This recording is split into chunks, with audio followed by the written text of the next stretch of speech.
Welcome students. Today we are going to study today's topic Ruby Ledger. My name is Ramen Singh Chauhan and today we are going to study Ruby Ledger. So what is Ruby Ledger?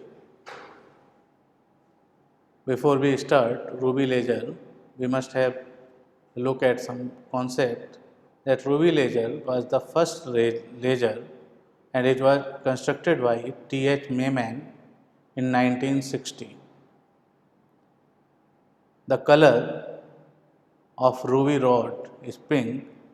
In Ruby Ledger, we are using Ruby crystal or Ruby rod is used and the color of that Ruby rod is pink.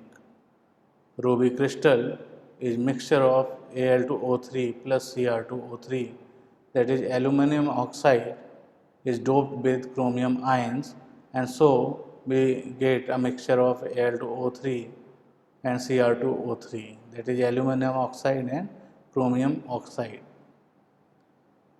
And it is a three level ledger system. So what is a three level ledger system? A three level ledger system is a system which will have three energy levels in its operation. Means a ledger which will use three energy levels for its operation, that is called a three level ledger system. So for any ledger, if we are talking of any ledger, then any ledger have three essential components, and on the basis of that the working of any ledger can be explained.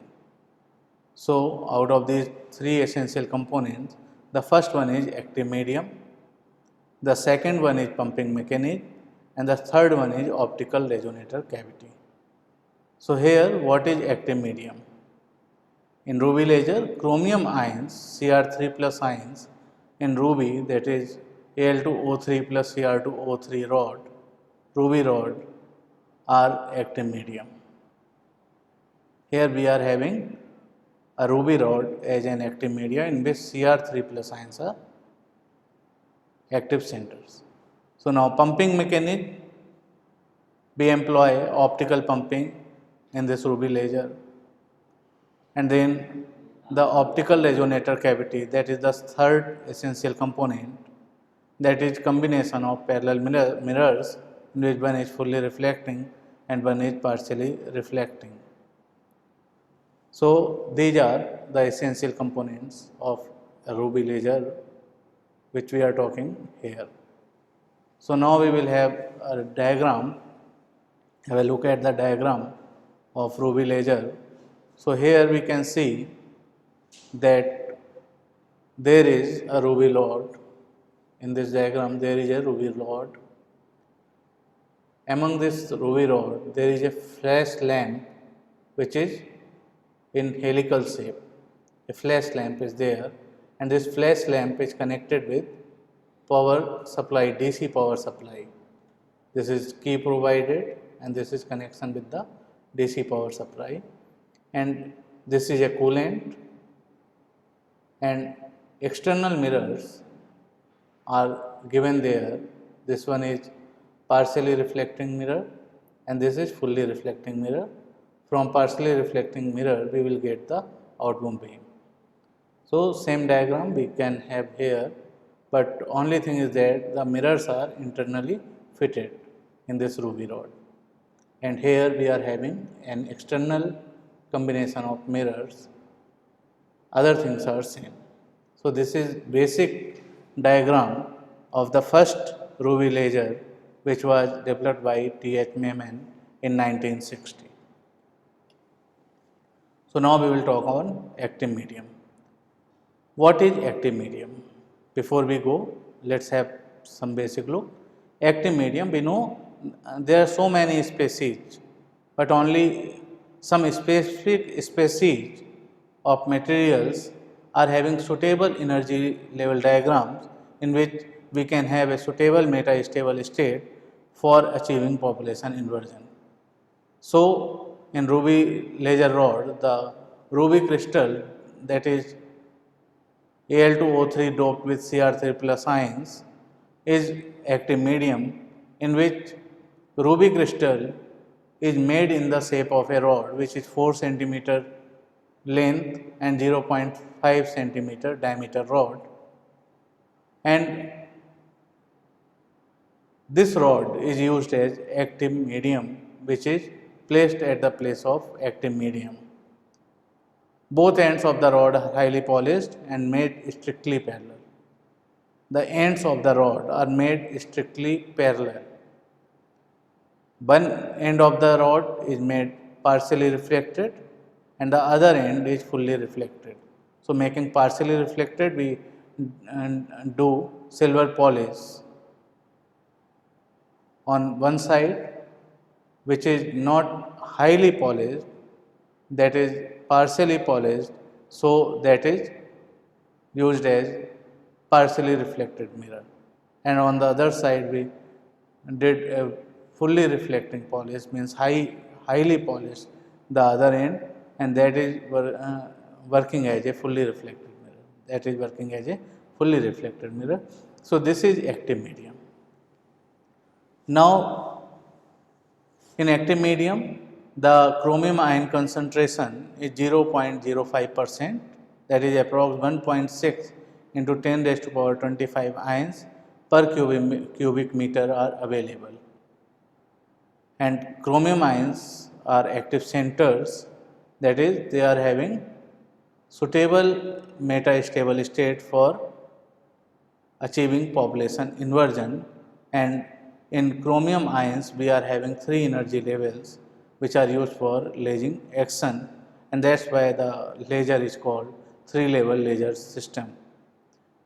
Here aluminum and oxygen ions are inert, they will not take part in reactions, only chromium ions will take part in reaction. Now, we will come to pumping mechanism, which is the second essential component. And what is pumping mechanism? Pumping mechanism is a mechanism which is used to pump the atoms or particles of active medium or medium from ground state to its metastable state to achieve population inversion. Here for pumping we are using optical pumping, means we are using light for doing pumping, and in this case we are using helical flash lamp which is filled with xenon, and this flash lamp pump light to excite the chromium ions, and these chromium ions shift to the upper energy levels and then shift to the metastable states. Xenon flash tube, which is used here, emits 1000 joules of energy in few milliseconds. Hence 1000 joules of energy can be used in few milliseconds, that is within no time. Now, in pumping mechanism, pumping energy is a part of pumping energy is utilized by chromium ions, while the rest energy heats up the apparatus.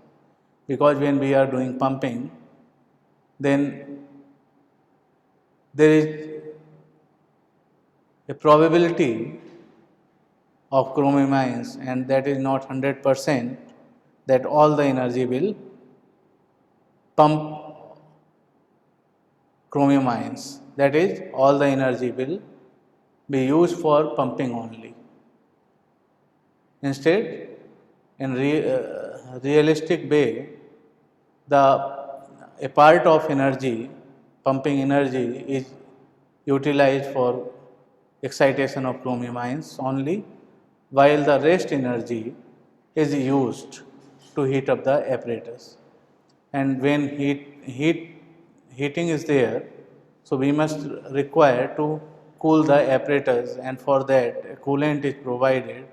System is cooled with the help of a coolant circulating around the ruby rod that we have seen in the diagram, that there was a connection for coolant. In coolant we pass some liquid, and that liquid took the heat out and keep the apparatus cool. Now we will talk of optical resonator cavity. So optical resonator cavity is used for raising or enlarging radiation density, and for this combination of parallel mirrors is used. At one end, one partially reflecting mirror is put, that is 99% reflecting, and on the other end 100% reflecting mirrors is used. And when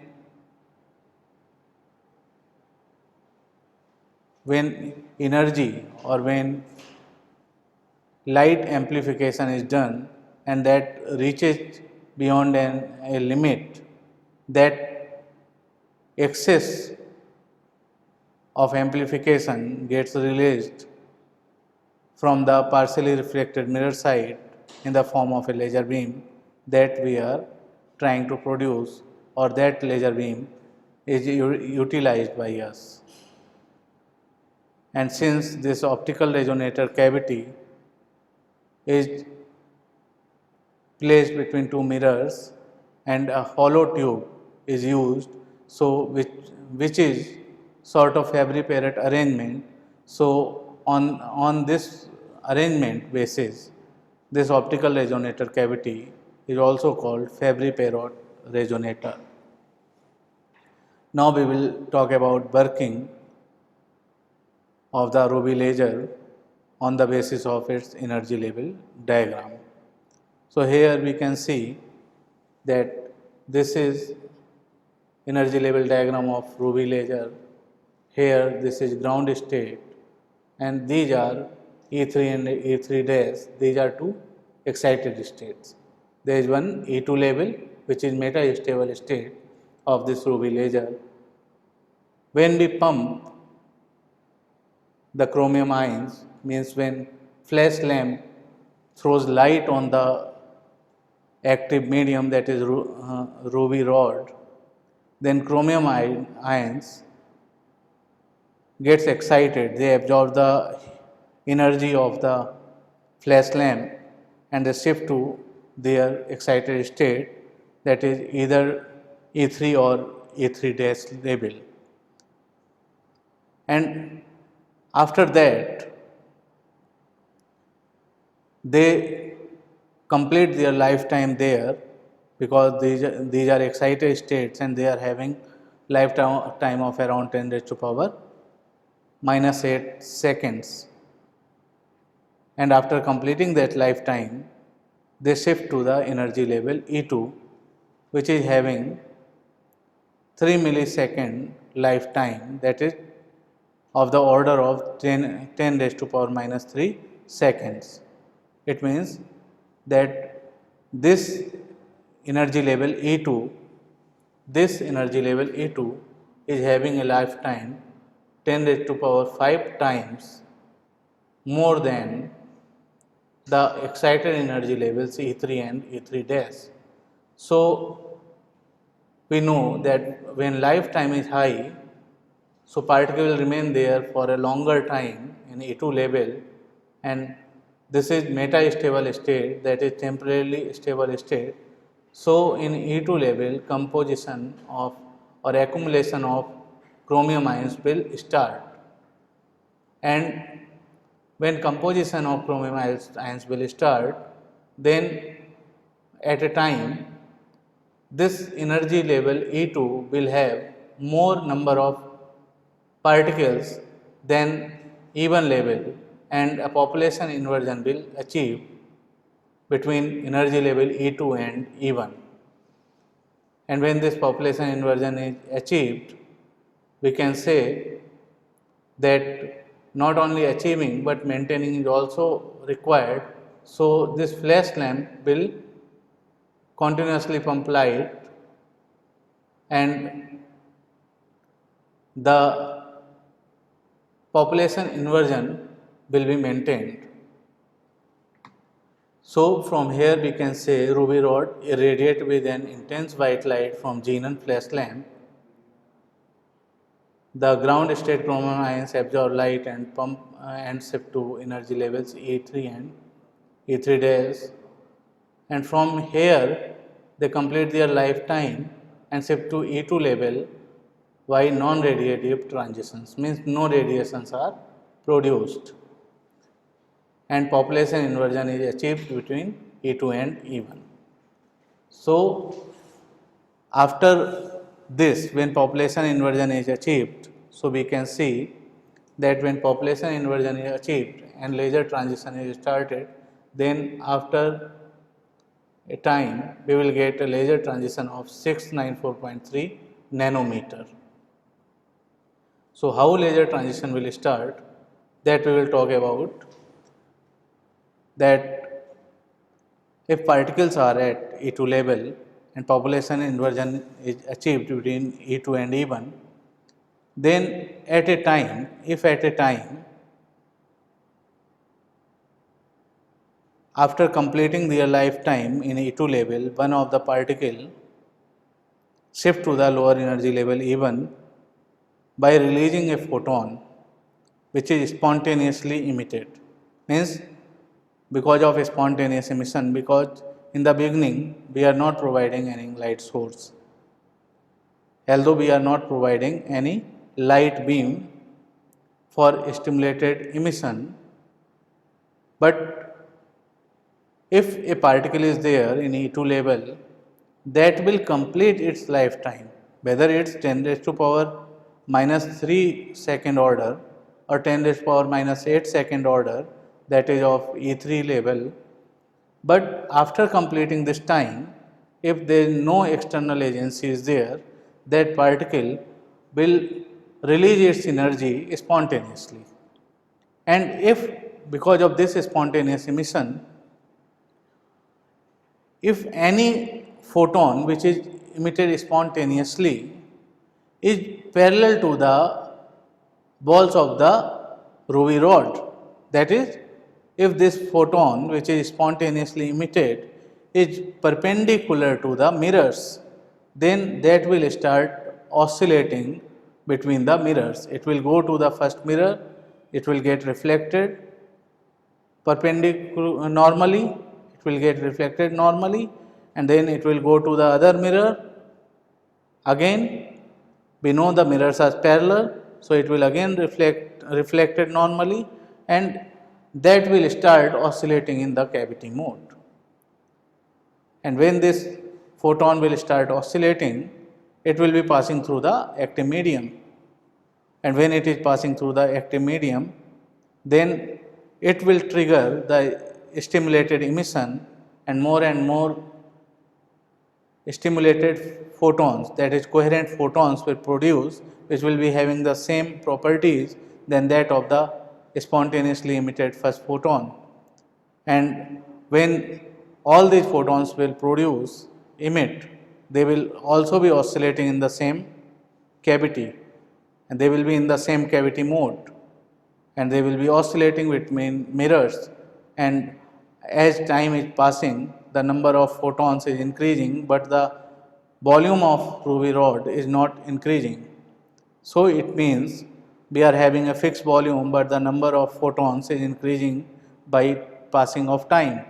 It means energy density or radiation density, that is number of photons per unit volume, is increasing, and when it is reaching beyond a limit, means that is in excess, that will that will leak from the partially reflected mirror, and that leakage will be in the form of a laser pulse, high intensity laser pulse, that will be having highly coherent photons, that is amplification of highly coherent photons. So, we will get a laser beam which is having the wavelength of 694.3 nanometer in this ruby laser.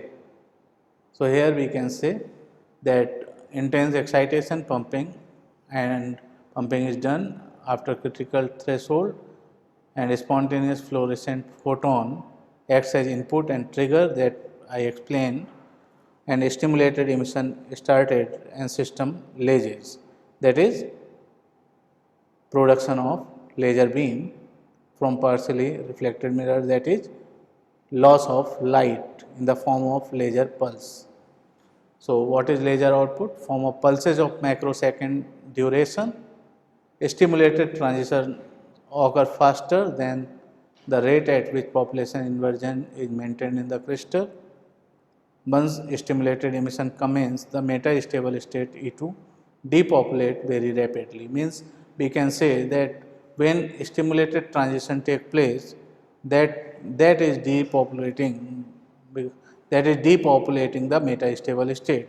So, after a pulse is produced, a pulse of laser light is produced,